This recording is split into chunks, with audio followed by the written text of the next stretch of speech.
muzabaze mu karukundo ngo umugore wanjye muzamubaze yansuye muri gereza inshuro 51 mu mwaka. Mbere yuko turyama tukunda gusoma aka gatabo tukamaranye nako imyaka 6 ndakeka cyangwa 5. Ngiye n'umudamu wanjye twicara tukagasoma dusoma kuko karifite amatariki nk'ubu ejo twasomye ahangaha murabona yuko ko ari tariki z'ukwezi kwa 8 tariki enye.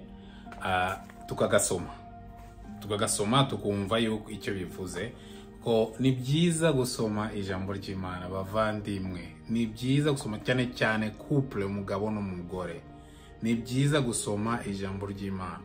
Icyo dukora twicarana n'abana mbere tugasoma ijambo ry'Imana, umwana umwe ituruye uwundi ituruye akagenda tukagenda tuzengurukana imbere yo kuryama. Hanyuma rero twamara iyo twicaye ku gitanda noneho turi babiri dufata gahunda tugasengera urukundo n'ubumwe bwacu.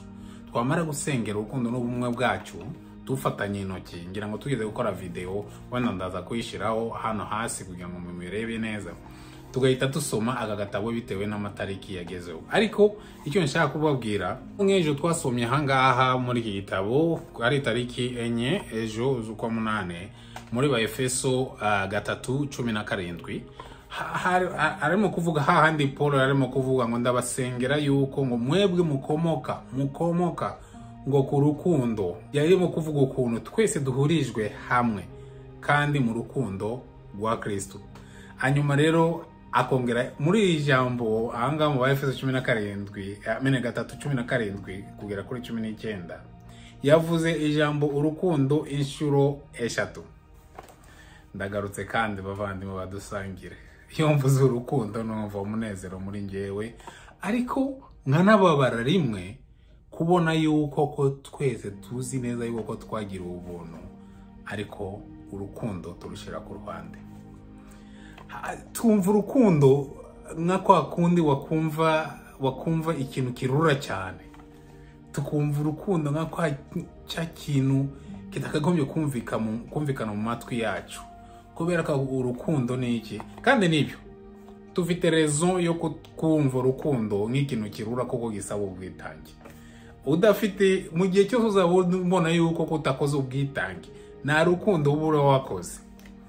Kuko urukundo rusaba kwitanga, kandi kwitanga ni gute? Ni gukora ikintu udateganya kubona ikikugarukira. Hari ukuntu tujya tumva yuko ngo dukunda umuryango wacu turaruhahira tukatanga rasiyo nk'abagabo tugatanga rasiyo tukavuga ngo ni urukundo. Reka da, ntabwo aba ari urukundo. Iyo ni inshingano. Nutabikora aba yahemukiye urugo rwe, nta nshingano. Urukundo rw'unyakuri rubamo ubwitange. Nurushaka urujyana mu mibanire y'umugabo n'umugore. Niyo mpamvu abagabo n'abagore benshi batandukanye umunsi cyangwa baba batabana neza nuko urukundo rwabo bahuzwa nta bwitange bwabayemo. Muzabaze mu karukundo ngo umugore wanjye muzamubaze yansuye muri gereza inshuro 51 mu mwaka. Yasibye rimwe gusa. Ubwitange ubu ni ubwitange bukomeye cyane. That's love. Icyo ngicyo nicyo bita urukundo. Kandi nta mafaranga nari mfite, nta bukire nari mfite, nari ndi umuntu wibereye aho ngaho. Ariko yaransuye inshuro 51 zari samedi 51 samedi ya Isaac. Yasibye rimwe gusa.